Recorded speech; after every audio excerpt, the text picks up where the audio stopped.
নেত্রকোনায় বন্যা আশঙ্কায় সকল ফিশারির মাছ তুলে ফেলেছেন খামারিরা। এই জন্য বাজারে মাছের উপস্থিতি বেশি এবং দাম তুলনামূলক অনেক কম। বিস্তারিত জানাতে জয়ের বাজার মাছের আড়ত থেকে যুক্ত হচ্ছেন প্রতিনিধি শামীম আহমেদ। শামীম, মাছবাজারের আড়তে মাছের উপস্থিতি কেমন এবং কি দাম বলছেন ক্রেতারা বিক্রেতারা, সব মিলিয়ে জানাবেন।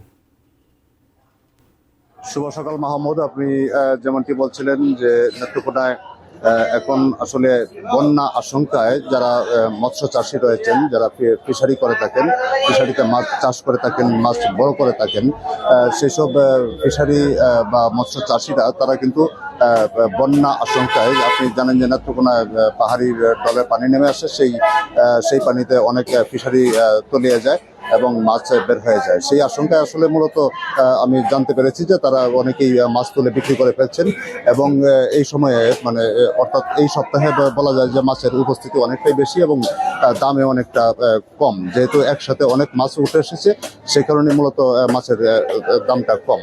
আর আপনাকে যদি জানিয়ে রাখি যে মাছের যে দাম, সেটা বড় বড় রুই কাতলা আমরা যেগুলো আরো 2-3 সপ্তাহ আগে দেখেছি, যার মূল্য ছিল 7 থেকে 800 টাকা কেজি, 900 টাকা কেজি, সেই কেজি এখন 400, 450, 500 টাকা কেজিতে বিক্রি হচ্ছে।